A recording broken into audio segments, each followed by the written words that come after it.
Итак, дорогие друзья, сейчас у вас будет возможность посмотреть видео одной, я бы сказал, туристической авантюры, у которой есть некая предыстория.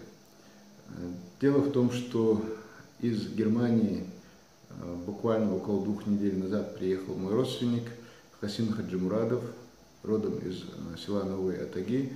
Хасин уже 17 лет проживает в Гамбурге, в Германии. И так получилось, что какое-то время он задержался дома и как-то позвонил мне, сказал, что ему дома скучно, и попросил возможности куда-нибудь вместе съездить, хотя бы поехать в город и попить вместе чаю. Но я, соответственно, ответил, что пить в городе чай это как-то неинтересно и несерьезно, лучше мы поедем на природу. Он с этим согласился, и на следующий день я направился к нему. Получилось так, что утром я поехать не смог, сказались некие дела, и я у него был уже около часа дня, и сделал ему такое предложение: или мы едем на берег Терека ловить змей, или же мы едем в Шатойский район подниматься на одну из гор. Ловить змей он категорически отказался, соответственно, ну и мы поехали в горы. Получилось так, что без 20 мы приехали в Шатойский район, машину оставили возле села Асламбек-Шерипова и отправились на гору Ялби-Корт, на которую я в прошлом пытался подняться, но во время восхождения мне позвонили с работы, мне пришлось вернуться еще полгода назад. У меня осталась некая ностальгия, что вот я не залез на эту гору. И вот мы отправились туда с моим родственником Хасином Хаджимурадовым, который вообще никогда ни на какую гору не залезал, да я, собственно, тоже, в принципе. Из рассказа моего родственника Исмаила Денирханова я знал, что, по идее, путь на эту гору для подготовленных людей занимает около 3 часов. Это он мне так сказал. Хотя это, как оказалось, не соответствует действительности. Это надо было быть, наверное, очень подготовленным, какими мы не являлись. Более того, путь наверх мы выбрали самый трудный, именно через лес, с одного склона почти до самой вершины горы шел лес, и мы решили пойти по лесу, по самому трудному пути. В результате получилось так, что, отправившись в дорогу без 23 дня, то есть 14:40, мы достигли вершины только в 20 часов ночи. Вышли из леса, даже, я бы сказал, не достигли вершины, а оказались метров 50-60 от нее, но уже столкнулись с тем, что было абсолютно темно, уже ничего не было видно. И получилось так, что мы начали искать дорогу обратно. Идти через лес обратно не хотелось, потому что в лесу уже с наступлением темноты завыли шакалы, где-то уже послышался вой волков, и мы по пути видели много-много следов самых настоящих медведей, следов, которые ни с чем невозможно перепутать. И, соответственно, у нас не было ни оружия, у нас не было фонарика, мы не были готовы к ночному такому походу. У нас был с собой рюкзак, в котором было немного еды, и все, и больше ничего, и одна зажигалка. В общем, мы долго пытались найти путь обратно с этой горы, не через лес. Но получилось так, что у нас уже не оказалось выбора, кроме как идти через лес, и мы через лес пошли обратно. Было очень интересно в лесу, честно скажу, когда ты идешь в абсолютной темноте, освещая себе дорогу фонариком, который у тебя еще остался на телефоне, у которого стремительно разряжается зарядка, и ты слышишь справа и слева от тебя, как хрустят ветки, это очень завораживает. И, в общем, получилось так, что в итоге мы вышли из леса только без 12 ночи, без 15-12 ночи, то есть 23:45. Когда мы вышли из леса, мы узнали, что нас уже очень усиленно ищут МЧС республиканский, МЧС Шатойского района, райотдел Шатойского района, администрация Шатойского района. Из города из отряда спасателей приехали с поисковыми собаками. И слава Богу, мы успели выйти из леса, спуститься с гор еще до того, как они начали свои поиски. Вся эта как бы группа собралась у оставленного нами автомобиля и как бы собиралась тронуться в горы. В общем, приключение было очень интересное. Хасин мне жаловался, что ему дома сидеть скучно. Об этом ночь, я думаю, скучать ему точно не пришлось. Но после этого он почему-то мне сказал, что больше со мной никуда и никогда в горы не пойдет. Вот такое вот дело. А сейчас, пожалуйста, если вам до сих пор это интересно, смотрите видео. Счастливо. Так. Ассаламу алейкум. Здравствуйте. Это Хаджи Мурадов Хасин из села Новые Атаги, Гамбург, Федеративная Республика Германия. Я решил. Турист вообще. Турист вообще. Ковбой Мальборо. Так. Мы здесь в Чеченской Республике. Лезем на одну из невысоких гор, которая, не знаю точно, где-то, наверное, может 1,5 километра. Может больше. Где-то так. Это как тренировочный поход получается. Гора без скал, с лесами. Просто можно идти и дойти до верху. Очень трудно. Нужна выносливость. Да, зато очень классно. Итак, приезжайте в Чеченскую Республику. Самую чеченскую республику в мире. Правильно? Правильно. Правильно.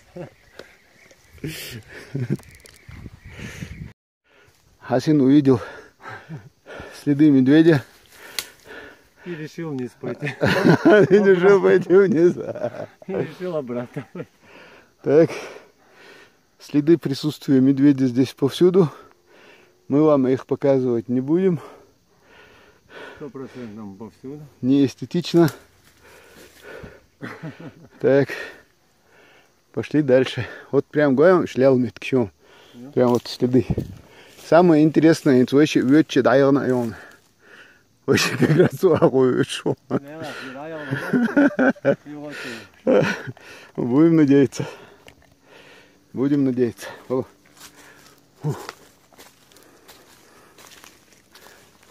Не только медведь, это тигры говорят. Тигры? По крайней мере. Там дубах лямничка. Я слышал, 2 леопарда видели тоже. Ага, слышал. Знаешь, если суждено, мы прям к ним пойдем. Да. Если не суждено, мимо пройдем. Ой, я что мы ждем? Ася? Уйду, гамбургер. Гамбургер чарк, сейчас здоровьем проверки ла, хавкады, удлам бихай алду. Точно результат воду, потому что я долг. Так. Так что, Саймон, шумаешься. Ты точно был удачным. Опа. Вот такие вот дела. Главное не нарваться на Мишку косолапого. Ну.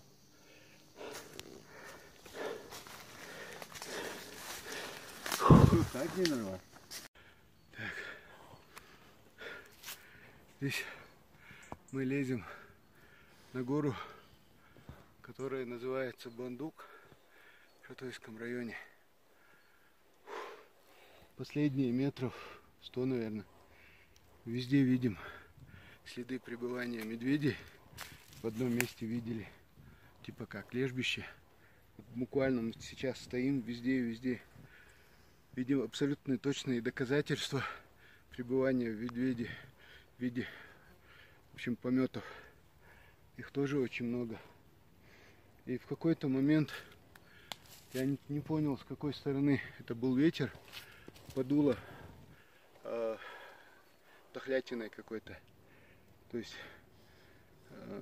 останки какого-то убитого животного. Даже сейчас чуть-чуть чувствуется. Чувствуется? Да. Точно животного. Слава Богу, не человека. человека я узнал бы сразу. Слишком часто приходилось по запаху во время войны находить уже погибших людей в городе Грозный. Ази, ты меня снимаешь, себя сними. Если с той стороны, то будет лучше. Солнце. Туда поверни, вот так вот, если сюда. Вот так, да? Там себя сними. Все. А то люди в Гамбурге. Люди в Гамбурге теперь будут. На случай, если объявится медведь, у нас есть мачете. Научу, как применять мачете против медведя. Когда он на вас бежит, берете вот так вот его, втыкаете это и убегаете.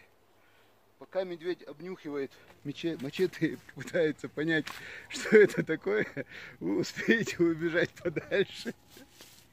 Вот такой нехитрый способ защиты от медведя. Если знаете способ получше, применяйте, когда встретитесь. А мы, да, мол, не встретимся. Да, мол. У нас нету сегодня в планах попасть кому-либо на ужин. Пошли. Дальше будем.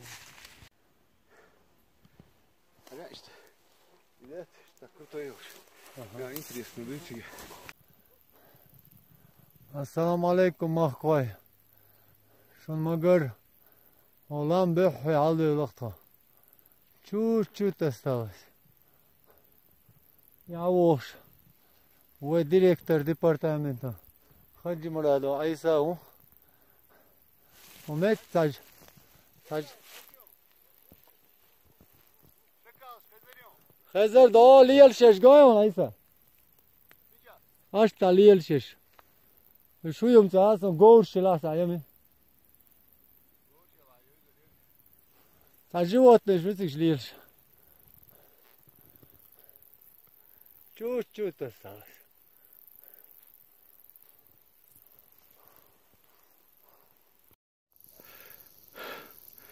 Дорогие друзья, сейчас время 18:30. Поднимаемся с братом Хасином на гору Бандук. Очень поздно начали, к сожалению.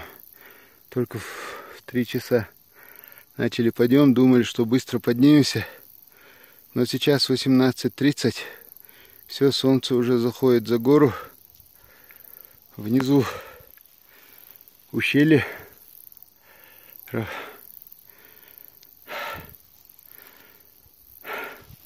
Сейчас еще несколько минут и будет... Еще несколько минут и будет совсем темно. А до вершины так мало осталось. И так много. И уже холодно, и силы на исходе. В общем, как-то так. Своего брата Хасина из Гамбурга я послал быстрее подняться на вершину. Он худой, жилистый, более выносливый. Я его попросил снять другую сторону гор, пока еще будет чуть-чуть светло. Потому что когда я поднимусь, будет уже очень темно. Солнце садится буквально с каждой секундой. Сейчас 18:30, 28 августа 2017 года. Гора Бандук не такая уж высокая. Не знаю, может 1,5 километра, может больше, может меньше. Мы специально пошли по трудному пути, пошли через лес. И поэтому очень много времени у нас ушло. Все, солнце село. Вот смотрите. Солнце село. И мы дальше будем подниматься в сумерках, в темноте. А спускаться будем уже ночью. Ассаламу алейкум, Масак.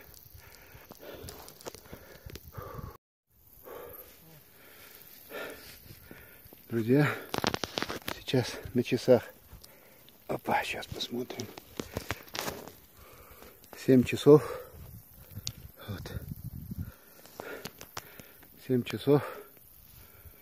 Солнце давно уже село. 28 августа 2017 года.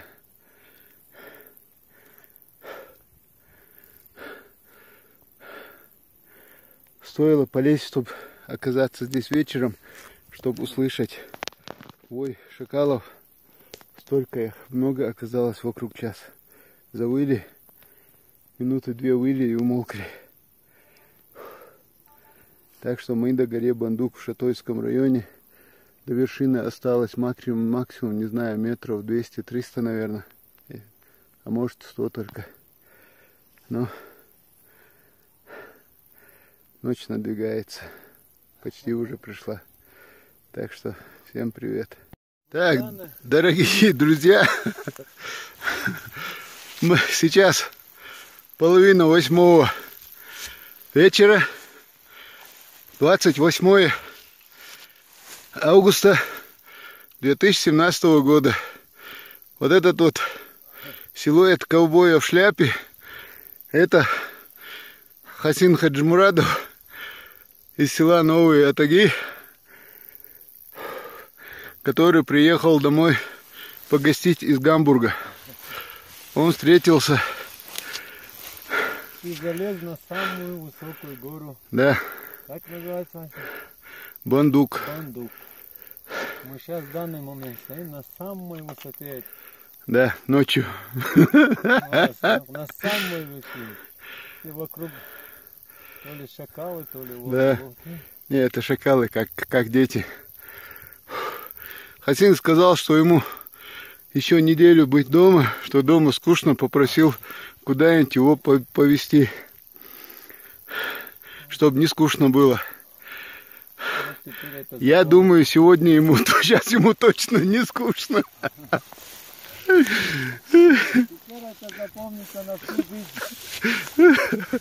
Так что с кем поведешься, от того, как говорится, и наберешься. Вон луна, вон огни. А вот мы уже на вершине горы Бандук.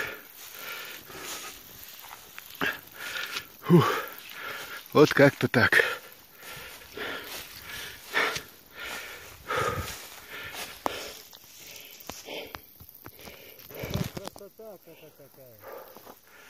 Вот как-то так, друзья дорогие.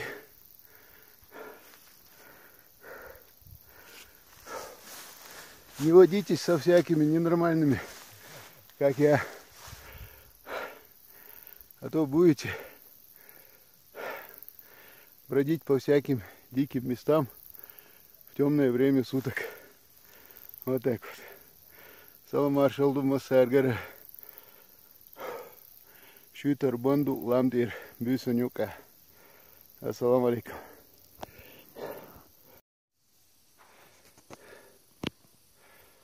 В общем, так вот, да. В общем, друзья, тема такая. Вот смотрите, внизу этот село Шатойского района. Вон луна, вон это. И вот мы с Асином, двое ненормальных, залезли на гору Бандук. Уже стемнело, не захотели сдаваться и дойти до последней точки, несмотря на то, что темно. Где-то была дорога, вниз тропинка. Эту тропинку сейчас найти, к сожалению, не можем. Мы все еще на вершине горы. О, зачем говорит, мы все еще на вершине горы. Даст Бог, тропинку домой найдем вниз.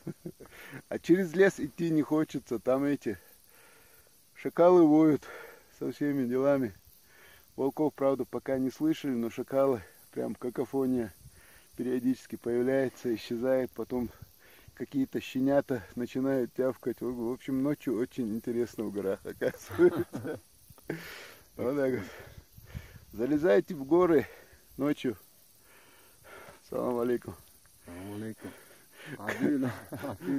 То адис лакаyan gurdu.